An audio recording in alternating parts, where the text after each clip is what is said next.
Everyone, ఎలా ఉన్నారు అందరూ? నేనైతే సూపర్గా ఉన్నాను. సో థర్స్డే మళ్ళీ వచ్చేసింది, వారం తిరిగి వచ్చేసింది ఫాస్ట్గా. సో ఈ రోజు అయితే నేను ఏం చేయబోతున్నాను, పప్పు అన్నం అనుకుంటున్నారా? కాదండి, కదంబం చేయబోతున్నాను. సో కదంబం చేయడానికి ప్రాసెస్ ఏంటో కూడా చెప్తాను.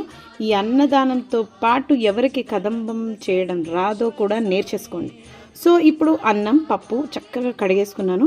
దెన్ చింతపండు నానబెట్టాను. ఆ అన్నంలో ఉప్పు పసుపు వేసేసి కుక్కర్ పెట్టేశాను. ఇప్పుడు వెజిటేబుల్స్ అన్నీ క్లీన్ చేసేసుకుంటున్నాను. దెన్ కుక్కర్ విజిల్స్ వచ్చేలోపు కటింగ్ అయిపోవాలి. సో ములక్కాయలు కట్ చేసేసాను. అండ్ ఇది పర్టికులర్గా ఇవే వెజిటేబుల్స్ వేయాలని ఏం లేదండి, నేను లేడీస్ ఫింగర్ కూడా వేస్తున్నాను, దోసకాయ వేసాను. మీరు ఇంకేమైనా ఇష్టమైతే గుమ్మడికాయ కూడా వేసుకోవచ్చు అనమాట. సో ఇంకా నేను ఏం వేసానంటే క్యారెట్ వేసాను, ఆలు, టమాటో, ఇవన్నీ వెజిటేబుల్స్ వేసాను, డ్రమ్ స్టిక్స్. అండ్ మీకు నచ్చినవి కూడా వేసుకోవచ్చు అనమాట. సో ఇవన్నీ ముక్కలు చేసేసి ఒక గిన్నెలో వేసేసి దానిలో ఉప్పు, కారం, సాంబార్ పౌడర్, ఇందాక మనం నానపెట్టుకున్న చింతపండు రసం అన్నీ గిన్నెలో వేసేసుకొని ఒక 2 విజిల్స్ రానిచ్చండి. సూపర్గా రెడీ అయిపోతుంది మీ కదంబం. సో పప్పుచారు కదంబం ఒకటే కదా, కదంబం అని పేరు ఎందుకు ఇచ్చారని మీకు డౌట్ రావచ్చు. ఎందుకు అంటే దీనిలో ఆనియన్, చిన్నులపాయలు ఇలాంటివన్నీ మనం వేయం కాబట్టి. నవరాత్రులప్పుడు కూడా ప్రసాదంగా కూడా కదంబం పెడతారు ఒకరోజు, 9 డేస్లలో. సో నేనైతే ఆలు లాస్ట్కి మర్చిపోయి వేసాను, టమాటో కూడా.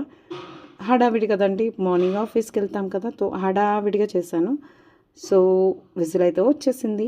ఇప్పుడు నెక్స్ట్ ఈ అన్నంలోకి అది మొత్తం దీనిలో వేసేసి మిక్స్ చేయాలి. యాక్చువల్గా అయితే నేనేం చేశానంటే, సరే ముక్కలు రెడీ అయిపోయాయి కదా, దీనిలో అన్నం వేద్దాము అన్నట్టుగా నేను దీనిలో వేసాను.